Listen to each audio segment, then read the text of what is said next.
আসসালামু আলাইকুম everyone, this is Ashraful Alam Raihan. কি অবস্থা আপনাদের সকলের? আশা করছি সবাই ভালো আছেন।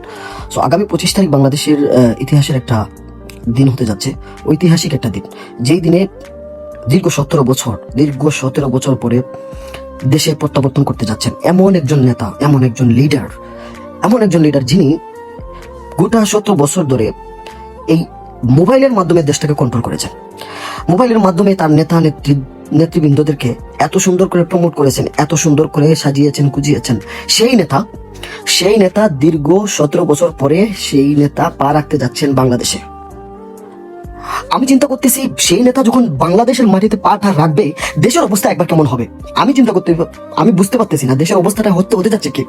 আপনারা যারা দেশে থাকবেন, আপনারা একটু সজাগ দৃষ্টি রাখবেন, কারণ ঢাকার আশেপাশে আপনারা আসবেন না, কারণ ওই দিন ঢাকা ব্লক করে রাখা হবে। কারণ ওই দিন বাংলাদেশের প্রত্যেকটা জেলা থেকে এত বেশি নেতারা আসবে, আপনি কোথায় যে পাড়া রাখবেন সেই জায়গা আপনি খুঁজে পাবেন না।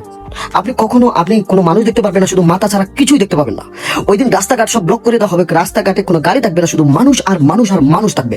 কারণ নেতা আসতেছে গোটা 17 বছর ধরে, গোটা 17 বছর পর সেই নেতা আসতেছে। তাকে কিভাবে অধীর আগ্রহে এদেশের মানুষ রিসিভ করতে প্রস্তুত, এদেশের নেতা নেত্রীরা কিভাবে রিসিভ করার জন্য প্রস্তুতি নিচ্ছে প্রায় 1 মাস আগ থেকে, আমি জাস্ট কল্পনা করতে পারতেছি না। সেই নেতা যখন এয়ারপোর্টে নামবে, আমি চিন্তা করতেছি এয়ারপোর্টের অবস্থাটা কেমন হবে, এয়ারপোর্টে কি হতে যাচ্ছে ভাই।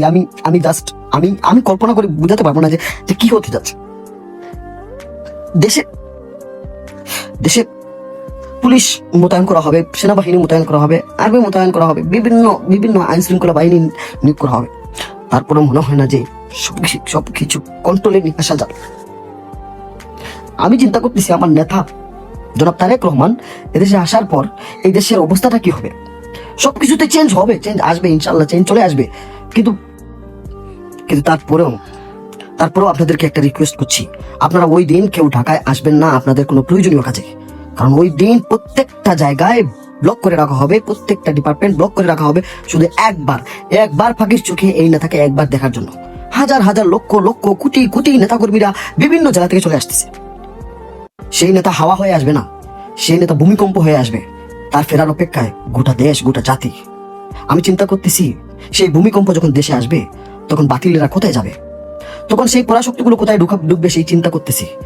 আপনাদের যাদের বাড়ি ঘর দুর্বল আছে, আপনারা একটু বেঁধে নেবেন, কারণ এই নেতা যখন দেশের মাটিতে একবার পা রাখবে, তখন আপনার বাড়ি ঘরও ভেঙে যেতে পারে।